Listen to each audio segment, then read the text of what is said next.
moi qui me vient aussi. Donc, si tu veux faire un business comme ça, alors, la solution c'est quoi? Avant de venir toi-même, alors tu dois te former, suivre une formation ou aller faire quelque chose. Ou alors, comme tu parlais dans le plus gros projet, ben, tu dois avoir alors une personne vraiment qualifiée ou qui sort de l'école. Et encore, c'est des théoriciens, j'allais dire quelqu'un dans la pratique. Comment tu fais pour avoir une personne comme ça qui peut piloter ton... Non, pas piloter ton projet. Parce que déjà, tu dois être là, j'ai envie de dire, pour faire le suivi, mais qui peut t'accompagner, mais avec une réelle expérience. Parce que moi, je pense que on peut vraiment... trouver ces gens-là, entre guillemets. C'est compliqué. C'est là où il faut prendre son temps. Il faut prendre son temps avant d'investir, de mettre beaucoup d'argent à distance, parce que vous n'allez pas être sur place tout le temps. Il faut soit vous quittez tout pour vraiment venir là, investir vous-même, gérer, piloter vous-même l'investissement. Au moins les premières années, parce que à distance, moi personnellement, à distance, je conseille à personne de faire n'importe quel type de business ici à distance. Ou alors des trucs one shot. Tu viens, tac, bah voilà, comme je disais, t'achètes un terrain.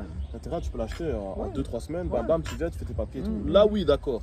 Mais un business, location de voiture, machin, des trucs comme ça, agriculture, à distance. Non, c'est compliqué. Non frère, si tu ne maîtrises pas de A à Z et t'as pas un système de surveillance, caméra, machin, etc. Tu vas après, tu sais, comme on dit en français, on n'est jamais mieux servi que par soi-même. Là, je suis tout à fait d'accord. Et quand on parle d'argent, quoi qu'il arrive, il n'y a pas d'amis, il n'y a pas de famille. En vrai de vrai. C'est-à-dire que même tes associés, vous êtes à égalité quand vous prenez les mêmes risques. Mais toi, tu prends des risques financiers, tu mets de l'argent et tu prends un gars qui est soi-disant associé parce qu'il va mettre sa matière grise, il va mettre son expérience soi-disant. Il n'a pas mis d'argent. En fait, il prend très peu de risques, le gars. Ça marche, tant mieux, il gagne de l'argent. Ça marche pas, il tourne la page et il va trouver un autre investisseur. En vrai de vrai. Tu vois ce que je veux dire? Donc, moi, je pense que c'est des projets de vie. C'est des projets de vie. Il faut être sur place, il faut être motivé, il faut être patient parce que c'est pas en un an que vous allez gagner de l'argent. Ça prend du temps déjà de monter le projet. Là, on parle encore une fois d'agro-business, mais que ce soit de l'immobilier, c'est pareil. Tu achètes des terrains, tu construis, tu vends, tu loues. N'importe quel business, je pense que c'est la base de la base, surtout ici. Ici, il y a beaucoup d'abus de confiance, il y a beaucoup de... Voilà, c'est pas évident. Hein. C'est pour ça que moi, quand je vois beaucoup de vidéos, vendeurs de rêves, gagner ceci, gagner cela, ah ouais, moi je suis arrivé au Sénégal, ça fait 2-3 ans, les gens vous vendent leur vie ici, leur réussite, mais ils vous disent pas la réalité de ce qui se cache derrière, en vrai de vrai. C'est tout. Moi je vous dis, les gars, vous voulez investir ici, il y a de quoi faire, il y a de la place pour tout le monde. Mais voilà, venez avec déjà les sous, déjà venez avec l'argent conséquent, parce que c'est pas cadeau. Ouais, et soyez... que j'ai envie de planter là directement aussi. Il y a un dicton au Sénégal qui dit, si tu veux être millionnaire au Sénégal, il faut arriver milliardaire. Ouais, mais moi je vais dire quelque chose. Moi, ma vision des choses, c'est que ne pensez pas à devenir millionnaire, les mecs. Ne pensez pas à devenir milliardaire, millionnaire ou à rouler en grosse voiture, à faire les kékés. Ça, c'est pas la peine. C'est pas la peine. Pas dans ce sens non, mais ce que je veux dire, c'est que. Avec des moyens conséquents. Ce que je veux moi, dire. Je voulais en venir. C'est comme tu dis, ça montre la difficulté de la chose. Ça veut dire que si tu viens avec beaucoup d'argent, on te fait déjà comprendre que tu vas avoir un peu. Donc c'est dans ce sens-là où je voulais venir, où en gros, l'argent ici au Sénégal, tu peux me dire ce que tu veux dans tout, travailler, machin, tout, mais tu le vois même au quotidien quand tu pour tout, regarde ici, on nous a arrêté au moins 7-8 fois, prends-moi, machin. C'est un sujet un peu quand même sensible, parce que moi, de ce que j'ai constaté, c'est mon observation personnelle, mais moi j'ai remarqué au fait ici, les gens ne savent pas faire d'argent, concrètement. Très peu, il y en a qui arrivent, mais... c'est pas ça, je vais t'expliquer un truc. Comparé à chez nous, tu as beaucoup d'offres, comme tu disais. Je te parle même pas de faire du business. Tu vas aller travailler, tu fais une petite formation, tu vas trouver un travail. On peut me dire ce qu'on veut. Moi j'étais en France, je connais plus la Belgique, mais j'étais en France. Frère, celui en France qui me dit trouve pas de travail, tu veux pas travailler. Tu vas à Pôle emploi, tu as 1001 formations et tu as des formations qualifiantes que tu sors, tu as un emploi. Tu comprends? Donc, voilà, mais ici déjà, tu n'as pas cette perspective-là. Et au final, les gens, l'argent, comme je disais, ici, tu vois que c'est compliqué. Pourquoi? Parce qu'en fait, ils comptent sur toi. Tu comprends? C'est pour ça que ici, quand tu vois qu'il y a je sais pas combien de parts du PIB, je n'ai pas envie de dire, je peux mettre le chiffre, mais j'avais vu que aller au moins 5% du PIB. Après, là, tu rentres dans des détails techniques. Mais je veux dire, c'est de l'argent qui rentre de l'extérieur. Tu comprends? Tu sais, moi, comme je dis souvent. Mais quand j'allais dire, on parlait business, machin, etc., je voulais venir au fait que justement, c'est très compliqué pour un local ici de gagner de l'argent. Tu vois ce que je veux dire? Et de par la mentalité, encore une fois, des choses des fois qu'on ne dit pas, tu vois. Mais en dehors de ça, je te coupe, en dehors de ça, parce que là, on change un peu de sujet. Quand tu parles des locaux, gagner de l'argent ici, c'est compliqué. Pourquoi? Parce que déjà aussi, tu as le boulet familial. Ouais. C'est-à-dire que tu as un gars qui va gagner 400 euros, 500 euros par mois. C'est déjà un très bon salaire pour ici. Bien sûr. 500 euros par mois. Mais le problème, c'est que lui, il a une femme, des enfants, plus la soeur, plus l'oncle, plus la mère, plus le père, plus le truc. Donc forcément que ça devient compliqué. Ça devient compliqué. Maintenant, toi, tu arrives avec ton argent, tu veux investir. Le problème, c'est que tu as beaucoup de requins et tu n'as pas beaucoup de recours ici. C'est-à-dire, on te la met. Voilà, c'est là où je voulais en venir. Tu n'as pas beaucoup de recours. C'est-à-dire qu'ici, les procédures, c'est long. En fait, voilà, c'est-à-dire qu'il y a énormément de risques. En fait. Regarde, justement, moi je trouve que c'est cool. On bascule sur un autre sujet, un autre thème que je vais t'expliquer. Des choses qu'on n'explique pas. Et c'est là que j'ai dit non, regarde, ça va être compliqué parce que là, on touche le nerf du problème. Parce que vu que quand toi tu es là, tu te dis, ah, je vais y aller, je vais faire ça, et tout le monde, on voit toujours plus gros. Et c'est ce qu'il faut faire pour avoir moins. Mais quand tu achètes un terrain et que même par exemple la mairie ne joue pas son rôle, elle ne te délivre pas ses papiers, comment tu veux évoluer justement dans un domaine immobilier? Non mais ça c'est sûr. Quand par exemple, et là je peux mettre à chaque fois des photos, des réseaux, ce que je vois, ce que les gens disent. Tu vas faire des papiers, une procédure ou même des questions d'héritage, etc. Tu vas chez un notaire qui a pignon sur rue, qui est connu, les gens font la file. Tu payes des honoraires, il n'y a plus de nouvelles. Tu comprends cette réalité, c'est ça que je te disais ici, des fois, comme tu as dit, on a pris ton argent et c'est fini, ça s'arrête là. C'est compliqué. Donc si on ne nous explique pas ça, toi quand tu viens, tu vois tout beau tout rose, faut dire ce qui est, t'arrives, t'es un petit peu tout jeune, t'es chaud, tu dis... Et puis tu fais confiance aussi. Et bien comme je dis ça, en fait il faut l'expliquer parce que c'est compliqué. Tu vois, il faut dire ce qui est, tu vas dans d'autres pays, tu payes un papier. Après je vais dire un truc, Aujourd'hui justement, tu as beaucoup d'agences qui jouent sur ça, qui surfent sur cette vague-là de... surtout le Sénégal, pourquoi? Parce que le Sénégal, ça reste un pays de paix, ça reste un pays stable, ça reste un pays qui se développe bien. Et donc justement, comme aussi les gens se sont réveillés et savent qu'il y a beaucoup de... administrativement, voilà, il y a beaucoup de blocages, de lenteur. Et donc tu as beaucoup d'agences qui jouent sur ça, qui proposent un package. En fait, qui te vendent très cher quelque chose, mais qui derrière justifie ce prix-là pour te dire, voilà, nous, on t'encadre, on te gère tes papiers, on te fait payer en plusieurs fois sans frais. Voilà. Et là, ça encourage les gens à investir. Voilà, maintenant, il faut voir qu'est-ce qui se passe derrière et c'est quoi la suite, en fait. Parce que, comme on disait tout à l'heure, jamais mieux servi que par soi-même. Maintenant, c'est vrai qu'ici, si tu connais pas même si tu connais les marches à suivre, les personnes, etc., il y a des endroits où c'est très compliqué pour obtenir ses papiers, obtenir ses droits, rentrer dans ses droits et sécuriser ses investissements, en vrai de vrai. Et moi, j'en ai des exemples en pagaille, des terrains, des champs, des trucs où les gens ont commencé à investir et depuis 1 an, 2 ans, ils courent derrière leurs papiers et ils bloquent leurs investissements. Mais ça donne pas envie, alors, ils bloquent leurs investissements parce que déjà que le papier ici, à la base, il a très peu de valeur juridique. De base, parce qu'on parle là, on parle de terrain, donc on parle de domaine national, etc. Le terrain appartient à l'État. Toi, tu es seulement, on te donne le droit de l'exploiter, on va dire. Mais si demain il y a un projet étatique où il y a quelque chose, on peut te dégager globalement. On peut te dégager. Donc c'est sûr que ça encourage pas. Moi vraiment, j'encourage si des gens regardent cette vidéo et vous êtes justement dans ces autorités, etc. Moi vraiment, je vous encourage à essayer de changer ces choses-là, d'alléger les souffrances des investisseurs en leur facilitant cette démarche-là et surtout que ça soit rapide. Parce qu'on ne peut pas attendre des années, 1 an, 2 ans, d'avoir un bout de papier sous des prétextes que le maire n'est pas là, ou ceci ou cela, ou qu'il y a des élections, ou qu'il y a la tabaski, ou que à chaque fois il y a quelque chose qui arrive, qui fait que ton dossier, et pourtant le dossier est passé, il est validé, tu as payé ce que tu devais payer, et tu attends ton papier. C'est compliqué. Et vraiment, moi, j'encourage vraiment les autorités compétentes à essayer vraiment de changer. Et je vois d'ailleurs au niveau des impôts et domaines, etc., ils ont lancé des nouvelles procédures pour justement faciliter les démarches d'après. Là, on parle de demande de bail, permis de construire. Voilà. J'ai été les voir. Voilà. C'est vrai que là, ils ont compris. Pour le moment, ils ont compris. Ils sont en train de le faire, voilà. Mais pourvu que ça dure. Ils ont compris parce qu'ils ont compris qu'il y a beaucoup de gens qui se plaignent. Et on parle surtout de la diaspora. C'est-à-dire que vous êtes à l'étranger. Vous envoyez votre argent, vous payez des terrains. Et votre terrain, du jour au lendemain, il disparaît parce que les bornes ont bougé, parce que vous n'avez pas de papier, parce qu'on vous dit que non. C'est compliqué. Et parce que vous avez fait confiance à la mauvaise personne, encore une fois. Et t'imagines, nous on sait, toi et moi on sait, les locaux ils savent pas, ils croient qu'en Europe les gens ils gagnent de l'argent, ils viennent ici, ils investissent, ils ont beaucoup d'argent. Non, les gens ils sont payés le SMIC, ils mettent de côté, ils font des sacrifices et ils pensent à demain, peut-être à leur pré-retraite, à leur retraite ou à un projet de vie différent parce qu'on sait aussi qu'en Occident, voilà, on est arrivé au bout d'un cycle. La vie de plus en plus, tu vois, les gens, moi je regarde les informations, les gens se plaignent, l'essence qui augmente, tout augmente. Les gens ils sont payés 1 million de francs CFA par mois, 1500 € par mois, ils sont à crédit.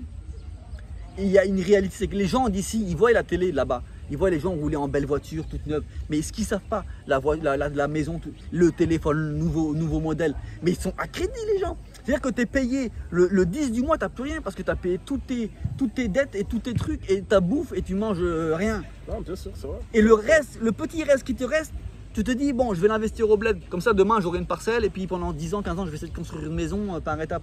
Et à la fin, toi, tu n'as pas le temps, tu n'as pas l'argent de mettre un billet pour venir contrôler. Tu as confiance au mec qui est là. Et 5 ans après, tu te dis, j'ai la chance, je viens. Et tu vois qu'en fait, c'est à rien. Il n'y a rien. Et c'est quelqu'un d'autre qui a construit sur ton terrain. Et bref, bon, il y a des histoires, il y en a en pagaille. Il y en a en pagaille, il y a plein de choses à dire. En tout cas, moi, bon, j'encourage les gens à venir investir parce qu'il y a des choses à faire, il y a beaucoup de potentiel. Mais n'oubliez pas que être entrepreneur, c'est gérer soi-même son business. Il faut que vous soyez sur place. Et il faut vraiment accepter les réalités. Parce qu'effectivement, tu quittes là-bas un certain confort que tu ne te retrouveras pas ici. Et si tu veux le même confort ici, ça te coûtera trop cher. C'est-à-dire que ton argent, il va passer dans du n'importe quoi. Donc tu dois faire des choix radicaux. Des choix radicaux pour obtenir dans 1 an, 2 ans, 3 ans les résultats du rêve de ce que tu espères. En fait, c'est pas compliqué. Pour moi, c'est ça la seule solution. Et arrêtez d'écouter les vendeurs de rêves qui vous font croire n'importe quoi et vous investissez votre argent à l'aveuglette et puis au final, vous perdez votre argent. C'est triste. Et voilà, vu qu'on parlait justement aussi de pertes, ou on va dire d'échecs, ou de projets qui ne sont pas passés comme il faut, tu m'as parlé d'une histoire où justement une personne t'a reconnu par rapport à l'interview et tout ça, et elle t'a interpellé par rapport à un investissement dans l'agriculture justement. Ouais, c'est vrai, j'en avais parlé. C'était, j'allais mettre de l'essence dans une station essence, tranquille. Et donc je m'arrête à la boutique, tu vois, pour prendre un truc à manger, tu vois. Et il y a quelqu'un qui m'interpelle, un Sénégalais, hein, quarantaine, classe moyenne, vraiment bien propre, tu vois. Il m'interpelle, il me dit, ah oui, bonjour, je vous ai reconnu sur la vidéo, donc on a fait ensemble. Et il me dit, ouais, voilà, vraiment la vidéo, j'ai apprécié, vous avez parlé de beaucoup de choses, vous avez dit vraiment ce que les gens n'ont pas l'habitude de dire, tu vois. Parce qu'il m'est arrivé une mésaventure. Tu vois, il m'explique carrément, il m'a dit, voilà, il m'est arrivé une mésaventure. Je dis, mais explique-moi, qu'est-ce qui s'est passé? Il dit, voilà, moi j'ai investi dans l'agriculture et tout, parce que voilà, les vendeurs de rêves, gagner tant, les beaux projets avec des beaux chiffres, etc. Et il me dit, voilà, je regrette. Je dis, mais expliquez-moi un peu ce qui s'est passé. Il me dit, voilà, j'ai investi en 2 ans pratiquement 200 millions, donc à peu près 300 000 euros. 300 000 euros. Et à la fin, ça a été un échec. Et finalement, il a revendu son projet à perte. C'est-à-dire qu'il a perdu de l'argent sur ce qu'il a investi. Parce qu'il a senti qu'au bout de 2 ans, c'était, voilà. Et là, l'exemple concret, c'était par rapport à une culture de papayer. On lui avait dit de miser sur le papayer, de faire plusieurs hectares de papayer, voilà, qu'il allait gagner 100 millions par an, etc. Voilà, le beau projet. Et qu'à la fin, voilà, bon, les plants n'étaient pas de qualité, il y a eu des maladies, il y a eu des risques. Parce que comme j'ai l'habitude de dire, l'agro-business, on parle de vivant. Que ce soit du végétal ou de l'animal, il y a du vivant, il y a des risques. Il y a des risques. Donc, pour conclure cette histoire-là, voilà, ce monsieur-là a investi plus de 200 millions et il a perdu facilement la moitié. Il a perdu facilement la moitié. C'est énorme, c'est énorme. Parce qu'il a fait confiance en des gens et parce qu'il a oublié le fait que c'est pas des murs, c'est du vivant. Et dans du vivant, il y a toujours une part de risque. Et ça, et même dans l'immobilier, dans quoi que ce soit. Dans tout, il y a pas de risque, mais dans chaque investissement, voilà. Ne pensez pas que vous allez gagner de l'argent comme ça. Non, ça n'existe pas. Il y a toujours un risque. Et c'est pour ça qu'il faut minimiser les risques en maîtrisant un maximum le domaine dans lequel vous investissez. En fait, c'est pas compliqué. C'est pas compliqué. Voilà, de toute façon, je pense qu'on a fait un peu le tour. Et pour pas que ça tire en longueur, moi, je vais conclure en disant justement, si vous voulez investir, et surtout ici, soyez avertis. Prenez les bons renseignements, essayez de justement être bien entouré, de tester les gens avec qui vous êtes. Mais j'allais dire, franchement, vaut même mieux venir faire un repérage et ne pas investir, attendre et réfléchir sur son projet, plutôt que de vouloir aller vite, se précipiter et au final, comme tu dis, perdre la moitié d'une somme. Encore si tu perds la moitié de 10, 15 000 euros, je dis pas, ça fait mal en fonction des gens. Mais quand tu perds une somme comme 150 000 euros, le gars là concrètement, il a perdu l'équivalent d'une maison. Donc il aurait mieux fait même de construire une maison, tu comprends? Tout à fait. Et donc moi, comme je disais, en gros, investir n'importe où, c'est pas facile. Mais investir au Sénégal, en Afrique, il y a il y a beaucoup de choses qu'il faut vraiment prendre en compte. Et arrêtez de croire que vous allez venir, vous allez déposer 10 000 euros à quelqu'un et que cette personne elle va vous ramener 30 000 euros. Les gens qui vous disent ça, c'est faux. C'est pas possible. Même, on ne le fait pas chez nous, ça ne marche pas. J'allais dire en général, dans tous les investissements, on va dire corrects et qui marchent, tu as un taux plus ou moins de 10%. Au-dessus, c'est des arnaques. Les trucs même, je m'éloigne un peu, mais je fais exprès parce qu'ici, on est venu trouver avec des trucs pétroliers. Ouais, il y a beaucoup de choses. Ouais, il y a beaucoup de choses. Genre, tu déposes, tu fais des fois 2 fois 3. C'est des arnaques ou c'est des systèmes Ponzi, mais sinon, c'est pas possible. Exactement, exactement. Donc, comme je disais, je ne tire pas en longueur, on va conclure. Soyez avertis, soyez préparés, faites attention à ce que vous faites quand vous venez et ne croyez pas le premier venu qui vient. Parce que voilà, les personnes en général qui vous disent venez et qui vous vendent ça en vous disant tout se passe bien, c'est qu'en général, derrière, 3/4 du temps, ces personnes-là, justement, le client c'est vous, ils ont besoin de votre argent, donc c'est normal qu'ils vous vendent les choses. Moi j'ai envie de dire une chose. Attends, laisse-moi juste conclure, tu vois, je disais, mais c'est normal qu'ils vous vendent les choses en vous disant c'est beau et tout ça. Mais dans les choses, il faut toujours être correct, moi je trouve, et dire voilà, oui c'est possible, mais il y a tel risque et telle chose. Et comme tu as dit, je parlerai dans une prochaine vidéo de comment par exemple faire de l'argent dans l'immobilier, mais j'allais dire qu'il y a des secteurs qui sont plus dangereux que d'autres. Donc ayez vraiment ces risques-là à votre portée quand vous commencez, parce que sinon, comme je disais, 150 000 €, il y a des personnes, si elles perdent ça, elles se relèveront jamais. C'est toute une vie, c'est sûr. Je conclue avec ce que tu veux dire comme ça. Moi, ce que j'ai envie de dire, c'est que, vous savez, les vendeurs de rêves sur les réseaux sociaux, eux, ils gagnent leur vie en vous vendant du rêve. C'est leur gagne-pain. Eux, ils gagnent leur vie comme ça. Ils gagnent beaucoup d'argent en vous vendant du rêve. Et derrière, il y a des dégâts. Donc, prenez un peu les informations à droite, à gauche, parce qu'il y a du vrai, il y a du faux, mais il n'y a pas toute la vérité. Donc, faites en sorte de vous-même vous rapprocher, de prendre le temps d'étudier, de contacter n'importe qui, toutes les personnes que vous voyez dans un domaine précis, contactez-les, prenez des renseignements, venez sur place, enquêtez, faites une enquête. En vrai de vrai, c'est ça. Avant de mettre de l'argent, il faut faire une enquête. Parce que comme je dis souvent, vous ne pouvez pas payer quelqu'un 200 € par mois et penser que ce quelqu'un-là va vous faire gagner des milliers d'euros par mois. C'est pas possible. Parce qu'après, il y a trop de tentations. Et là, encore une fois, on s'éloigne, mais il y a beaucoup de tentations. Donc, voilà, prenez votre temps, soyez pas pressés. Venez quand même investir parce qu'il y a des choses à faire. Mais prenez les choses en main de A à Z et soyez patient. Surtout soyez patient et il n'y a pas de raison que ça ne fonctionne pas. Mais ne pensez pas à devenir millionnaire ici ou milliardaire ici parce que ce qui ne se passe pas là-haut ne se passera pas ici. Voilà. Pour gagner de l'argent, il faut en investir. C'est ça la réalité. Après, on peut commencer de zéro, mais là, il faut être très très patient. Moi, mon cas, ça fait 19 ans que je suis là, j'ai commencé de zéro et je roule pas sur l'or. Mais voilà, je me suis créé ma vie et alhamdoulilah, je me plains pas. Donc, soyez patient et ne rentrez pas dans les illusions et les vendeurs de rêves, surtout pas. Voilà ma conclusion, mon ami. Ouais, je ferai un petit aparté, explique-le aussi à Wolof. On fait une vidéo, parce que comme je disais, à la base, je t'ai rencontré par rapport à l'agriculture, etc. Mais dans ton travail, j'ai mon travail. C'est pas qu'on a une chaise commune. Ce qui fait connexion, c'est moi. Avant, tu étais agro-consulting. Tout à fait. Maintenant, tu es dans tes trucs. Et explique-le un peu à Wolof, parce que monsieur parle Wolof, je parle pas. Mais tu veux que je dise quoi exactement? Dis que justement, explique ce que je viens d'expliquer, que voilà, là on a fait une vidéo, mais que on n'est pas dans un truc commun d'agriculture, je suis pas avec toi, parce que souvent les gens me contactent et limite me disent ouais, tu travailles avec Steven, ils n'ont pas compris le concept que ça n'a rien à voir, tu vois. Non, tout à fait, en fait, Sleepy Connection, man beaucoup mati quoi, damati beaucoup. Bon, Khalid Amla Legui, daf maset si won diamond est passé, première vidéo bi ñu def ensemble, daf maset si won sama tool, voilà, il était intéressé, bëgg xam li xew ci Sénégal, bon mu gis ma xam ma def benn vidéo ñu waxtaan ñu weccu xalaat. Voilà, mais beaucoup marque moom dara, beaucoup de business, beaucoup de dara. Juste fi mu toll nii ay xarit la ñu dañuy jokkoo weccoo xalaat te tey vidéo bi ñu def nii justement loolu la demee maanaam weccoo xalaat lañ fi nekkee surtout si li xew Sénégal dëkk boo xamante ne am na li fi xew lu bari am na ay business yi fi am lu bari mais am na yoo xamante ne dañ la ñuy jaay lu amul. Voilà, dañ leen di naax dañ ay jublang lañu quoi déggantaan ay jublang lañu donc moytu leen loolu fii moom am na ay xewal yu bari. Mais jël leen seen temps ndànk-ndànk rek di nga am li ngeen bëgg noonu la demee.